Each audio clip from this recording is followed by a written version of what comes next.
Howdy folks, Owen Williams here, Ritual Brewing Company. It's a nice, bright, sunny day here in sunny Southern California. And behind me is a 65,000 pound silo. It contains 65,000 pounds of American two-row pale malt. Two-row malt is the way it grows on the stalk. It's got two rows of grain on this side and two rows on this side, as opposed to 4-row and 6-row and so on and so forth. We like it because of the amount of carbohydrates it has in it and the grain to husk ratio. So this is the base unit for all of our beer. This is where we get our carbohydrates, our polysaccharides, our sugars for all of the beer that we make. Now let's walk into the mill room. It's nice and cool in here.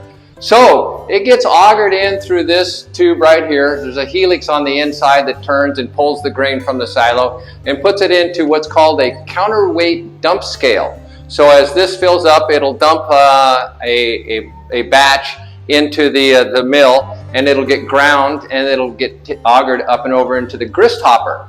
So we do this so that we can count how much grain's in each batch of beer. We want to be as consistent as possible.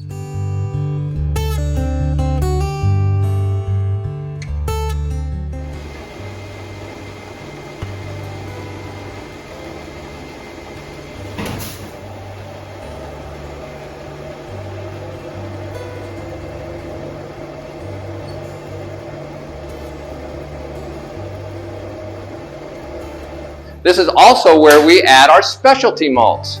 Specialty malts make up between 5 to 15% of the grist bill, the total amount of grain that's going into any batch of beer. We store some of our specialty malts over here off to the side, and those are put into the mill depending on the recipe itself. This is an auger that comes over from the mill, and it gets put into what's called the grist hopper. The grist hopper is what contains or holds our grain that we're going to be using for any batch of beer. And it'll hold it usually overnight or for a couple hours. And the reason we do this is because it takes us about 2 hours to 2.5 hours for us to mill the grain to bring it up and over. It only takes us about 10-15 minutes for it to go in from the grist hopper into the mash tun. That's this vessel right here. This is a mash lauter tun. So what this does, it's got a series of rakes on the inside, and it's jacketed by a steam jacket. And that jacket will, if we actuate it, it will heat up the grain that's on the inside. So we mix the grain with water at the very top. There's a little hydration point at the bottom of the grist hopper before it goes into the mash tun. It goes in and it mixes with hot water. This starts the conversion process for it.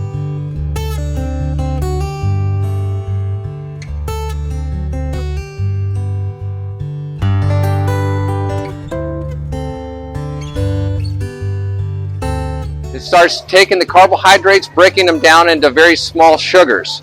So, and this is done through a series of amylase steps that we have in it. So this is the mash tun or mash cooker. Now it also works like a lauter tun. What this means is that it works like a coffee filter. It's got a false bottom on it, and the grain is held back, and then we rinse the grain, the sugars out of the grain, and then we put them over into what's called the kettle. And that'll go through a monitoring grant and a diverter panel, and it'll go up into the kettle.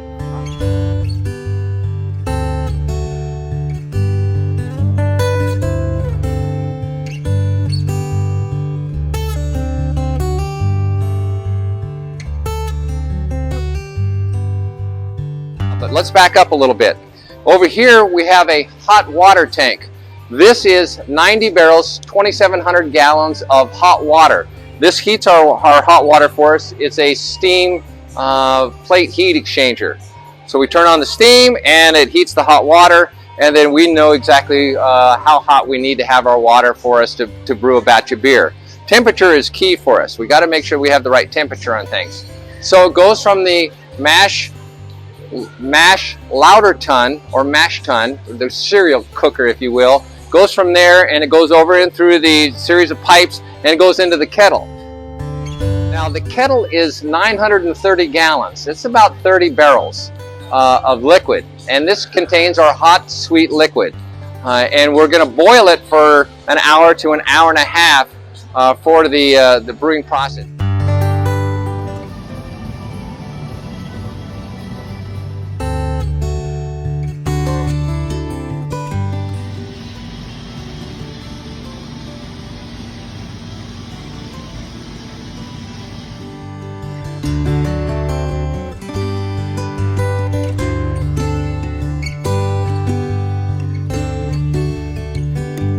During the brewing process, we add hops at the very beginning of the boil for bittering, in the middle of the boil for flavoring, and at the end for aromatics.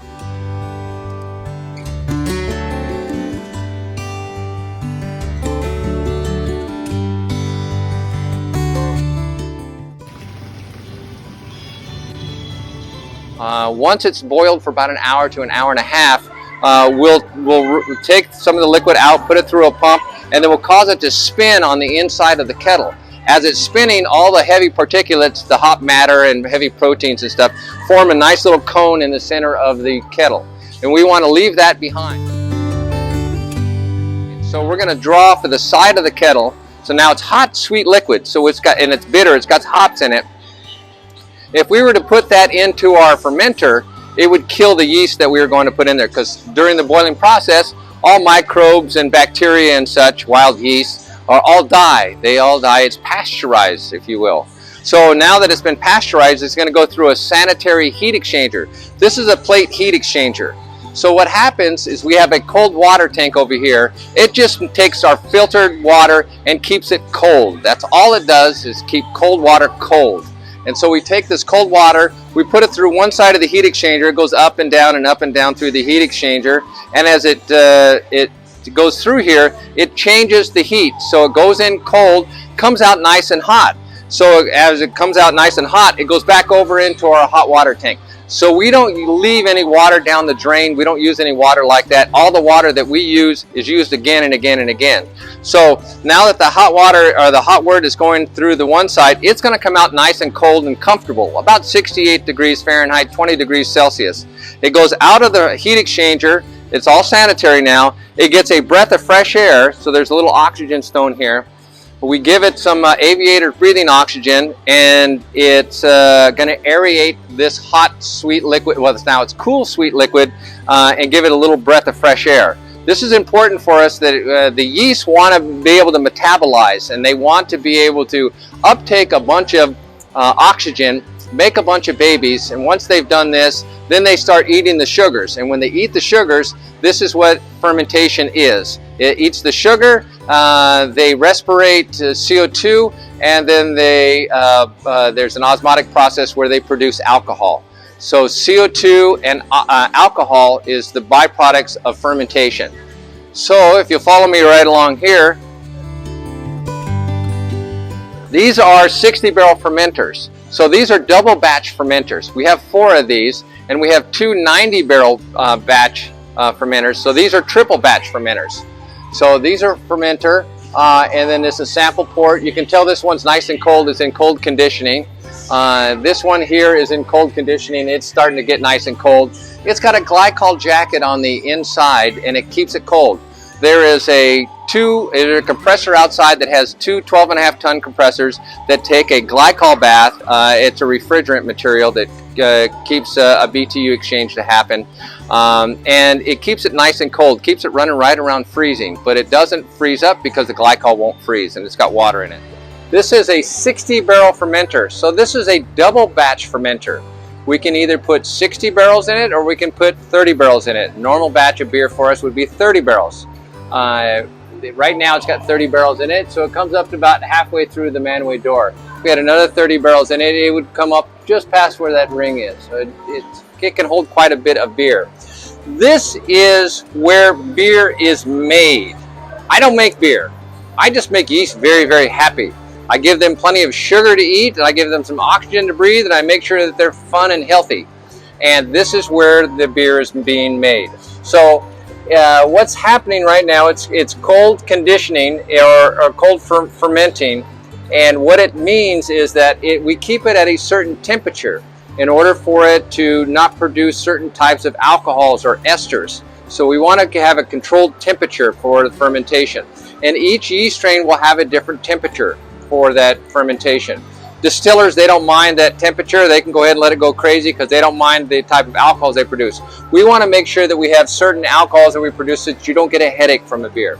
So right now, this is in primary fermentation. We brewed this beer the other day, made the wort, and we pitched the yeast to it. So the yeast are inside right now, and they're bubbling away, and they're going crazy. They're consuming all of the sugar.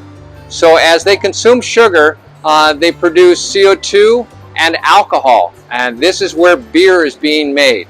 So we have a cone on the bottom of the fermenter, because what happens is after fermentation is done, the yeast will settle, or they will flocculate out, and that flocculation means that all the yeast will go down to the bottom, and then we can crop the yeast, which means that we take that yeast out, put it into a bucket, and give it to the farmers. The farmer likes it because it's got a lot of B12 and riboflavin in it. Some weightlifters will go ahead and take B12 supplements, and that's usually brewer's yeast. So we can crop this yeast up and out and get rid of it. Or we can harvest this yeast. What that means is that we can take this culture, because it's a good culture of yeast, and we have several different cultures that we use. You have to think about them like sourdough or Wonder Bread. Each yeast culture has a different flavor, a different aspect to it, different types of aromatics for it. So each one is a little bit different. So we want to be able to take this yeast and harvest it again. So after fermentation's done, the yeast will flocculate, and they will go down to the bottom. And then we'll crop off a little bit, and then we will harvest some of this yeast in a very sanitary fashion and put it into a yeast brink and store it for the next batch of beer when we need to use it. So we try and use this yeast over and over and over again, as many times as possible, because why not?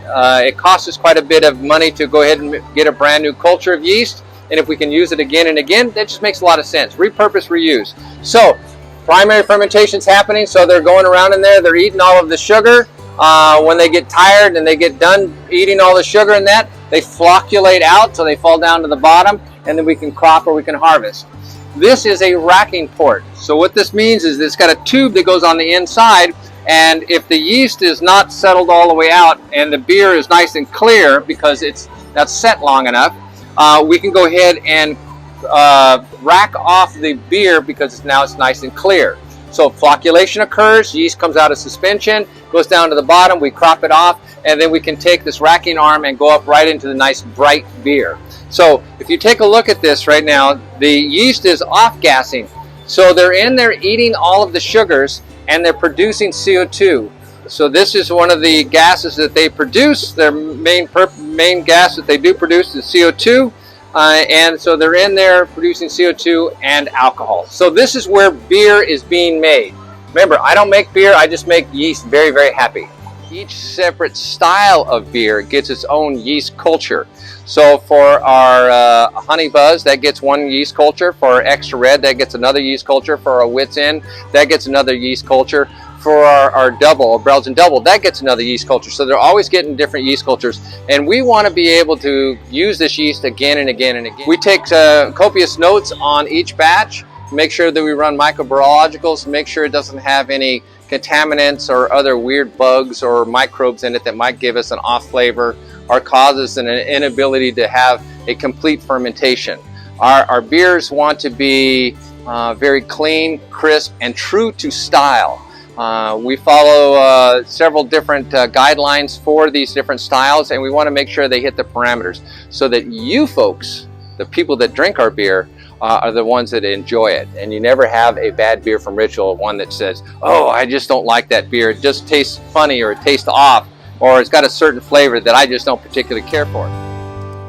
This is a bright beer tank. So after it's gone through primary fermentation, we put it into cold conditioning. And all that means is that we just turn a controller down to temperature to where it'll be just above freezing. Now the beer won't freeze because of the amount of alcohol it's got in it, but this cold temperature just means that it's cold conditioning or lagering. So this is called a unitank, so it has a primary purpose of fermentation, but then once we get it into cold conditioning, it will lager that beer.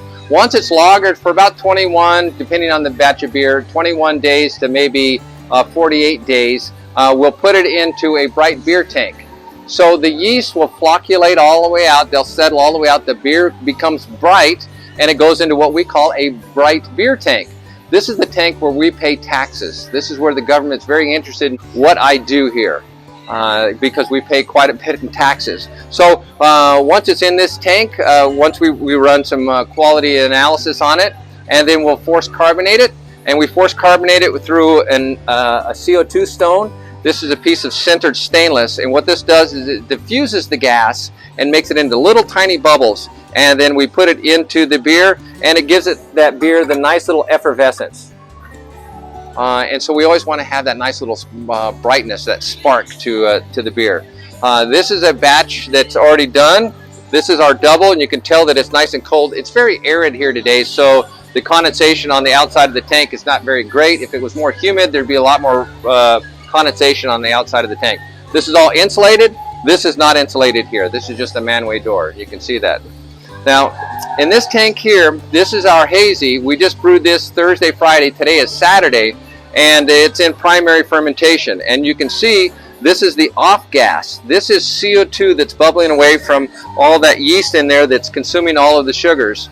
And so they're in there making a bunch of alcohol, and they're producing a bunch of CO2. And so this is primary fermentation. This is where beer gets made. This is the yeast making beer. I just make the beer, the yeast very comfortable. The yeast is what makes the beer. So a 90 barrel fermenter here, and then a 90 barrel bright tank. This is a finished batch of hazy that we have over here, and I've got 27 barrels in there. And so this is another holding tank, and then we'll package right here with a keg filler or a bottling line or a canning line or something else that we have here at Ritual. And so this is the delivery room. This is where the beer is born.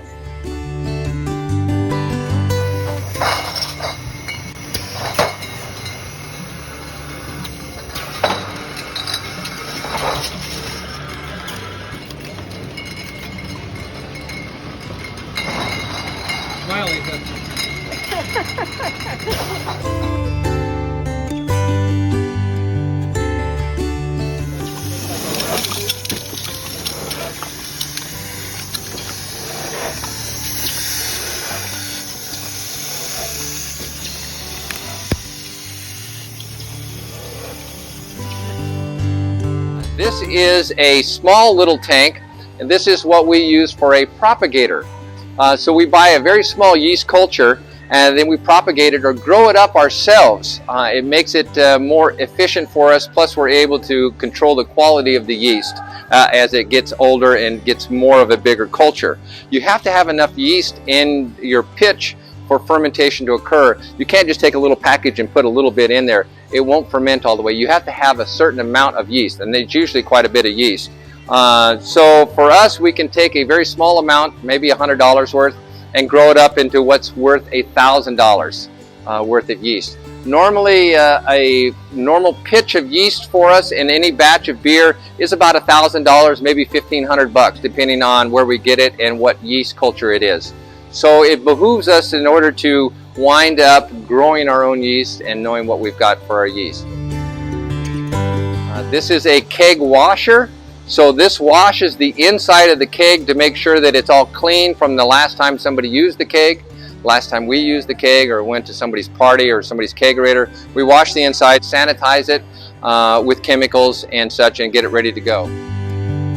In here, let me show you. This is our laboratory, and our lab is where we do all of our microbiological testing.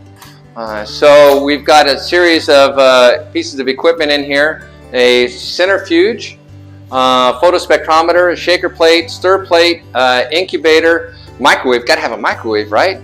Microscope, autoclave, and of course our petri dishes and so on and so forth that we use for doing all of our different tests on different stages of the production of beer for us here. We want to make sure that it's all safe, secure, and it tastes exactly the way it should taste without any other type of microbes or any type of deficiencies.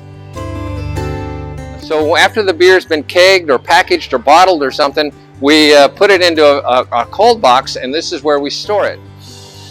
We're now going to go into where we serve our beer and where we store all of our packaged beer. We have 2 cold boxes here, one for the sales and distribution side and one for the tavern side.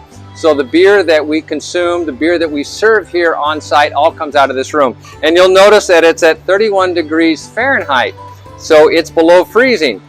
Beer won't freeze because of the amount of alcohol that's in it. You have to get it very, very cold. So what I'd like to do is on this nice balmy day is step right on into the cold box, and you can see that it's nice and chilly in here. This is nice. I like this. Ooh, it's nice and cool. Makes you think about being in the Midwest or back on the East Coast on a hot day. This is very, very nice. I like this. So all of our beer's on tap here, and as you tap a keg, the beer comes from the bottom of the keg and it goes up and out through a tavern head or keg coupler, and then it goes through a beer line, and then it goes out and through a shank, and then it gets served through the other side of the wall. So we have gas that comes in, pushes down on the beer in the keg, and as it pushes down, the beer is forced up and out through a spear, up through the tavern head, and then goes through a beer line. And then that beer line goes right to the other side of the wall, and it gets served up through one of the shanks. And so there's a beer faucet on the other side of this.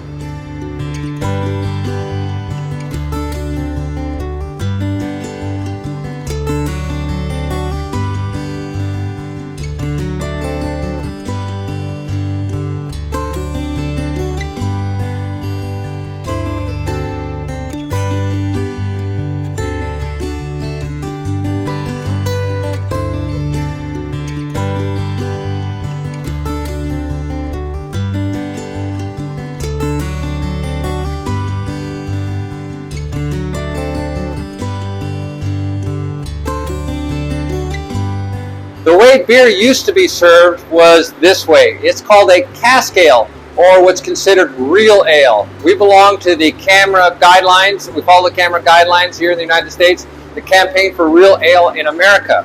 So the way that beer was served back a couple, 200-300 years ago, before we had CO2 and a lot of refrigeration, we would go ahead and put beer into a firkin or a cask.